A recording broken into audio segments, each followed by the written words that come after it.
Support for the Legislature today is provided by West Virginia University, building futures close to home at campuses in Morgantown, Kaiser, and Beckley. Information at wvu.edu. Embassy Suites by Hilton Charleston, an all-suite hotel and conference center minutes from Yeager Airport and Capital Markets. Reservations and brasserie dining information available at hilton.com. Segra, providing fiber-based communication solutions. Segra, freedom to grow. More information at segra.com.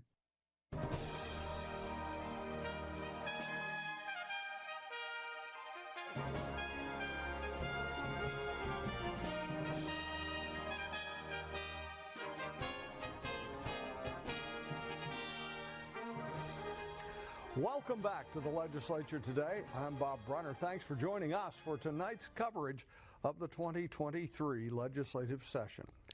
Emotions ran high, the rhetoric ran long as House debate closed on the contentious campus carry firearms bill. Randy Yohe has the reaction and the result. Titled the Campus Self-Defense Act, Senate Bill 10 on third reading in the House of Delegates will allow the concealed carry of firearms on college campuses with limitations. Divided on party lines, several of the dozen House Democrats spoke passionately against the bill, concerned with taking institutional freedom away from the many state colleges and universities opposed to campus carry. But Delegate John Williams, Democrat from Monongalia County, voiced his opposition by quoting data-driven research from Johns Hopkins University on the issue. One of the authors examined the 111 high-fatality mass shootings defined as 6 or more murder victims that occurred in the United States since 1966 and found that only 13 of them had taken place in a gun-free zone. The report also concluded that these types of laws don't limit gun violence on campuses, rather, they increase them. And as for college campuses, the report notes that fights, suicide attempts, and reckless behavior, all of which are more lethal when a firearm is present, are far more common among college students in general than are opportunities for armed students to stop rampages. In near unison, many of the 88 House Republicans, like Delegate Chris Pritt, a Republican from Kanawha County, said allowing students, faculty, and staff to carry firearms on the state's college campuses does what lawmakers are pledged to do, defend and protect the individual's rights. Individual rights are not circumstantial. They shouldn't depend on where a person is. There should be no such thing as a second-class constitutional right. And that's what we're talking about here. There's a lot of talk about whether something may or may not happen, but there hasn't been any talk, I don't think up to this point, at least amongst some of the people who have spoken, on what it means to have an actual constitutional right. This is a right, in fairness, it is fairly unique in the world. This is a right that we have as Americans, but it's for good reason. It's based on our history. It's based on our founders and the trials and tribulations that they faced. The committee substitute bill for SB 10 passed 84-13. It is now completed legislation and goes to the governor for his signature. After the vote, several Democrats walked out of the chamber, disrupting protocol to the point of adjourning the House until 8 p.m. tonight, with plenty still left on the day's agenda. For the Legislature today, I'm Randy Yohe. Today was Recovery Advocacy Day at the Legislature. The Capitol Rotunda filled with smiling faces, clear heads, hopeful hearts. The goal today, identify areas related to treatment, prevention, and recovery efforts and lobby for those legislations. Randy Yohe has our story. Mostly pain pills and alcohol, but I did it all. How did it happen?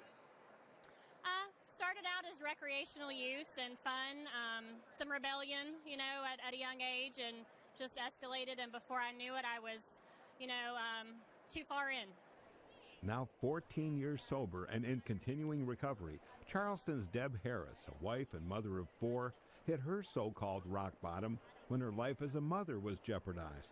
I had actually gotten my kids taken away and gotten them back, and realized that I had no idea how to live or raise a family. And so I had a relapse. I had a return to use, and woke up one morning 3 months after that and asked God for help, and been clean ever since. Harris says she was rescued by God and one of the hundreds of West Virginia recovery facilities, many on display in the Capitol today. Joe Deegan is the public policy chair with the West Virginia Association of Addiction and Prevention Professionals. He's here in support of legislation passed like the Patient Brokering Act, cutting down on unscrupulous treatment center middlemen seeking profit over providing help. He's also anxious to see results from the study authorized for a statewide count and analysis of West Virginia's homeless population. We need to really study what the homelessness problem is in the state. There's several counties, Wood, Cabell, and Mingo County, are really anxious about proliferation of beds in their communities, and then they have some homelessness. So we really need to get in the weeds and say what's really causing that. What really helps short-term recovery become long-term sobriety, the experts say you don't leave your final treatment stay or stint without a detailed plan. You've got to have a plan. You've got to have a follow-through. If you have a plan for up to a year, there's a high end of people that stay into recovery if they even get 1 year. You get 5 years, it's almost like you never had the addiction, because you end up in a way of life that you enjoy and you want to do it. It's not like you got to do it, you want to. Deb Harris and so many others here say more people should understand that drug addiction and alcoholism are not conditions, they're certified diseases, medical illnesses. Substance use disorder is a disease. It doesn't make a person a bad person. They're sick. So, don't look down on someone because of their illness, because they're sick. Offer them hope, offer them love, offer them support. Let them know that you care about them. Harris and Deegan say West Virginia is one of the few states seeing a decline in overdose deaths, countering with new sober lives, all remaining in recovery. For the Legislature today, I'm Randy Yohe. A bill meant to staff each West Virginia hospital with a qualified sexual assault nurse examiner passed the Senate unanimously today and is headed to the governor's office. Appalachia Health News reporter Emily Rice has more. Senate Bill 89 has been discussed at length this legislative session, in addition to interim meetings. The bill requires all West Virginia hospitals to have sexual assault nurse examiners on staff and on call. 2 amendments to the bill passed through the House of Delegates yesterday that would allow hospitals to transfer victims to a facility with trained staff or treat them via telehealth. According to Summers, telehealth or transfers will only be an option if the victim provides their consent. It would not be allowed to be done if somebody didn't give their consent for it. So if you research the data on telesane, it's called, if you find that, the reason it's been created is because the rural and underserved communities also usually can't find people. So what they'll do is they'll use someone that knows how to perform an exam, but they only get one a year, right? They don't have all of the knowledge that somebody that's an expert in the field might. So it just works to help supplement that so that you get the best evidence that you possibly can.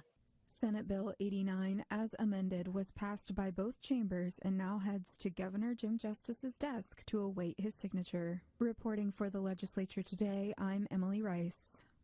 The Senate today took up a bill that would change how much counties pay for inmates they send to the state's correctional system and how those payments might be made. Chris Schulz has more. The purpose of this bill is to resolve the jail funding issue the legislature has grappled with for the past few years. Senate Bill 596 aims to modify the payments for housing and maintenance of inmates in the state's correctional system. The amount counties and municipalities pay for every day of incarceration has been capped at $48.25 per inmate since 2018. But the State Budget Office stated earlier this year the per diem rate will increase to $54.48 in July. Senator Jason Barrett, a Republican from Berkeley County, is the bill's lead sponsor. He said 596 will establish a prorate system to help counties pay the increased cost. It creates a formula by which the county's jail bill is calculated.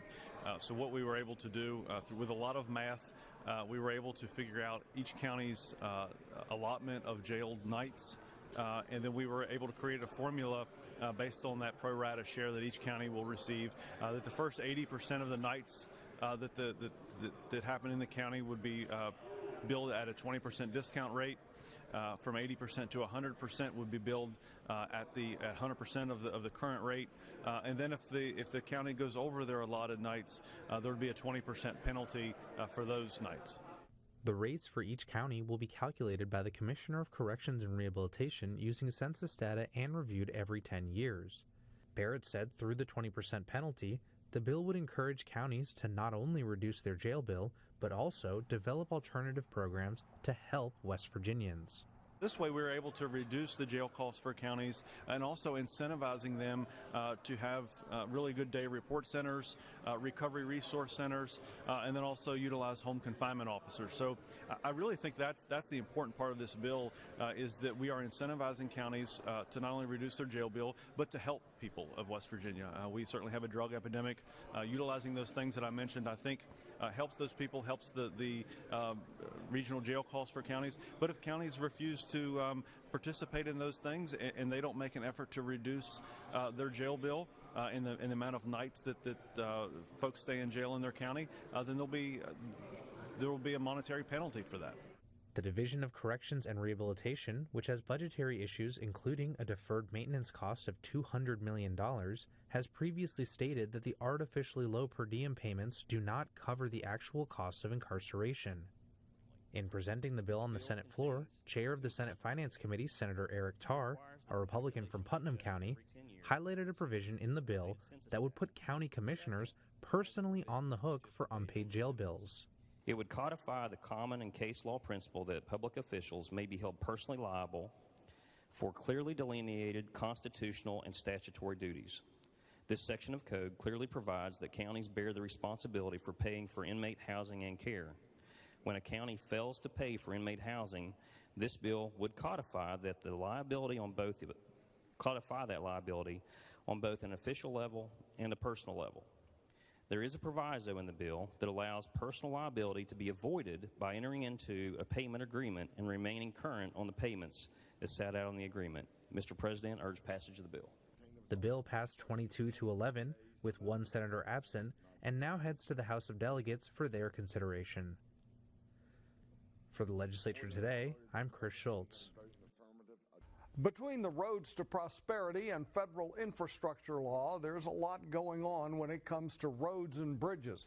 Curtis Tate now speaks with Transportation Secretary Jimmy Riston and Senator Charles Clements, the chairman of the Senate Committee on Transportation and Infrastructure, to discuss the state's progress. Thank you, Bob. Our topic today is transportation, and we have two guests to discuss that with us today. We have Secretary of Transportation Jimmy Riston. We also have Senator Charles Clements of Wetzel County. Welcome to the legislature today. Thank you for being here. Secretary Riston, let me start with you, and let me ask you about Governor Jim Justice's signature Roads to Prosperity program, $2.8 billion, construction projects all over the state of West Virginia. Can you give us kind of a progress report on that? What do we need to know? Absolutely. The last bond tranche was just a little more than a year ago. We sold that last bucket of bonds, and we're rolling those projects out. By the end of the year, all of those projects will be under contract. So we're making great progress. We're got slowed down a little bit with the pandemic, but the Roads to Prosperity, the governor's great vision for the state, has really shown us what investing in our infrastructure can do for us. And that was exactly what he told us when he took office in 2017. You focus on education, you focus on transportation, you focus on tourism, and you turn things around, and we've seen that. Let me also ask you about bridges, because I know you're a bridge guy. When you testified in the U.S. Senate last year, you said that there are thousands of bridges in West Virginia, and some of them are in dire need of attention. They're not always the big ones like the Nitro Bridge or the ones up in Wheeling. Can you tell us a little bit more about the backlog there? These are just kind of small, ordinary bridges that people might not notice. What are we looking at there? Well, like you said, there's a lot of bridges in West Virginia, 7,141 at last count. That's a lot of bridges for a small state, and the state takes care of all of those. The Infrastructure and Investment Jobs Act is going to help us really move our bridge program forward. We have a lot of bridges to take care of. A lot of them are signature bridges, and you've seen us deal with many of those with the Governor's Roads to Prosperity program. We're going to continue that. We're going to be able to help with the municipalities with this federal program. Many of those bridges will be federally funded at 100% with no match. There's another section of those bridges that are non-state owned, and we're going to work with those folks that do own those, the municipalities that own them, to try to ease that burden of the 20% match with those as well.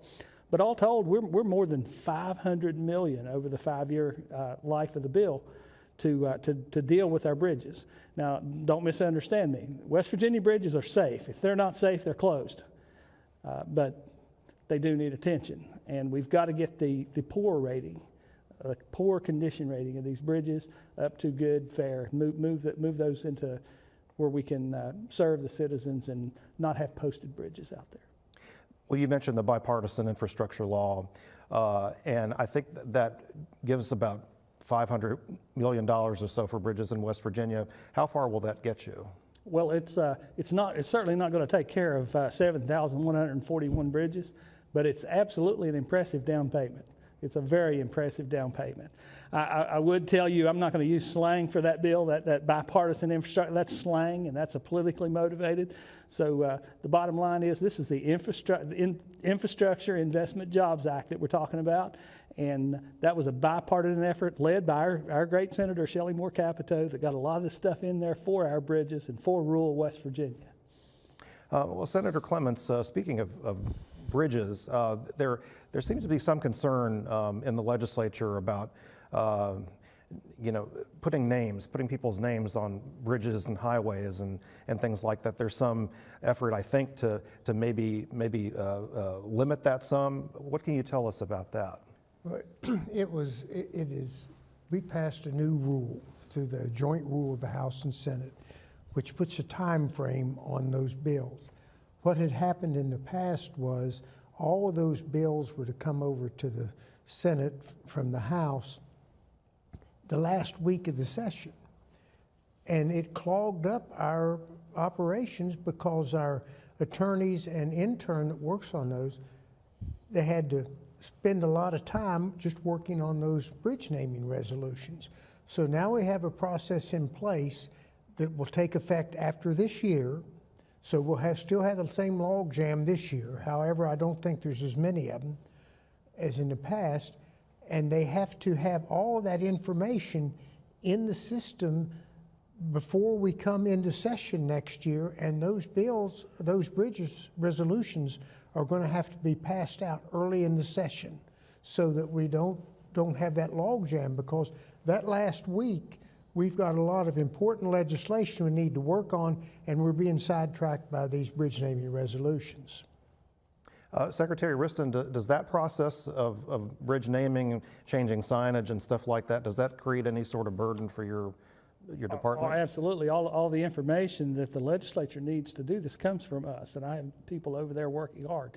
The new rules that the senator mentioned, great for us, because it gives me a running start. I'll know what they need earlier, so I'm not at the last minute trying to get that stuff together and get it over there in time for them to get it through the process. So it's going to help us tremendously. That's a earmark, if you will, of the legislature and the agencies working together more. We've had unprecedented support from the legislature over the last 4 or 5 years, and we've accomplished a great deal together simply by figuring out what our roles are and working together on these things. Senator Clements, could you tell us a little bit about what some of your priorities are in your committee? You're the chair of the Transportation Committee in the Senate. What are some of the things that you'd like to get done, just like 2 or 3 things that you'd like to get done this session? Well, the main thing that I like to see done is to make sure that we have legislation that supports the highway department. The maintenance and repair and construction of highway is an executive function. But of course, the legislature controls the purse strings. So we have to make sure that the highway department has the funding they need in place when they need it, because oftentimes we may end up in a position where federal funds are available and we need matching funds, and we want to make sure that the highway department is in a position to take care of that so that we don't lose that federal funding. That's a major thing. And you know, we look at the many things that the state is responsible for. Of course, we look at education as important, but our highway network touches everybody in this state. There's nobody that doesn't end up on our roads and highways here in West Virginia. And so that's important that we do everything we can to keep them at a high standard and make sure that the highway department has the tools that they need to do that. Well, certainly highways are a big deal for West Virginia. You know, they've opened up a lot of places, that made them more accessible. And certainly one of the projects we talk about a lot is one like Corridor H, that's been in the making for probably more than 50 years, and it's in various stages of completion. I guess mostly complete, but what more needs to be done, Secretary Riston? What do you need to get that finished? Well, we have a few sections in between Parsons and Davis, and then we have the one section from Wardensville to the Virginia line. Those sections are we're moving forward. We're moving forward at the speed of business, and we're going to get them done. We've had difficulties with our federal partners, but we're starting to communicate a little better. We're starting to earn each other's trust a little better. We're starting to realize that if they're not going to meet their agendas, or they're not going to meet their objectives, if we don't have a successful project. And the state of West Virginia is not in opposition to any of their objectives, because we've been concerned with the same things for the last 2 decades. When we build Corridor H, we care about the water quality here in West Virginia. We care about the air quality. We care about those rare, threatened, and endangered species. It's not just that that we care about them either. It's who we are, and it's paramount for us to take care of those things. As an engineer, you know, we were the first conservationist.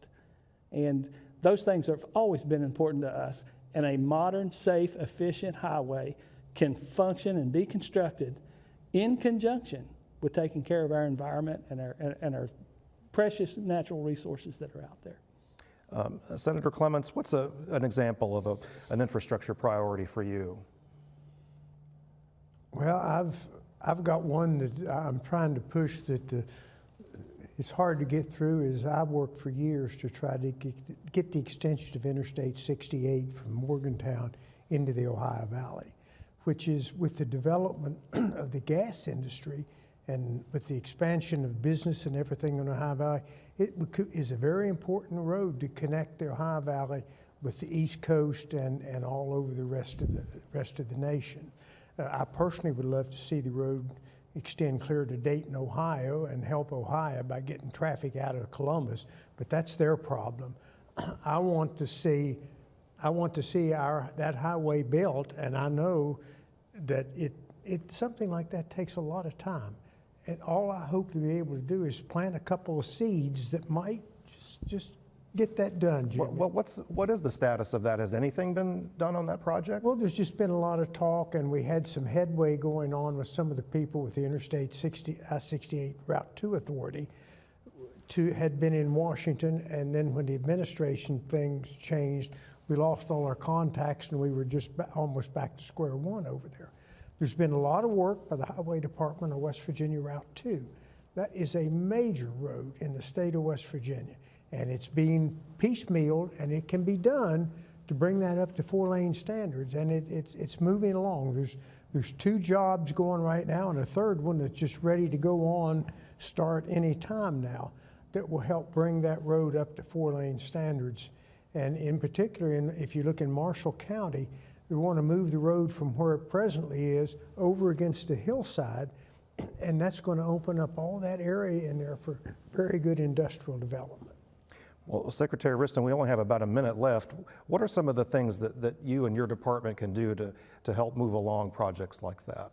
Well, we have to keep the focus on them, and we have to really make sure that people understand that things do take time. But the key element that we've been missing all these years is we've underinvested in our infrastructure for decades and decades. The governor's Roads to Prosperity program started moving us in the right direction. The IIJA is starting to move us in the right direction. And it's not going to end all be all, but it's an impressive down payment. So we've got to keep these funding levels up, and we've got to keep that ball rolling. Like the senator says, if we don't really stay on top of these things, they'll slip away on us. So he can plant those seeds and they'll sprout, but it'll take a while for that to be a big oak. All right. Well, thank you both so much, Secretary Wriston, Senator Clements. Back to you, Bob. Thanks for that, Curtis. Tune in to the legislature today, Monday through Friday at 6 p.m. We'll have more news and interviews from the 2023 legislative session. And remember, West Virginia Public Broadcasting is covering the session daily on our radio news program, West Virginia Morning, and on our news site at wvpublic.org. We also broadcast the daily floor sessions of both the House and Senate on the West Virginia channel, and we stream those on YouTube as well. I'm Bob Brunner. Thanks for joining us. Have a great evening.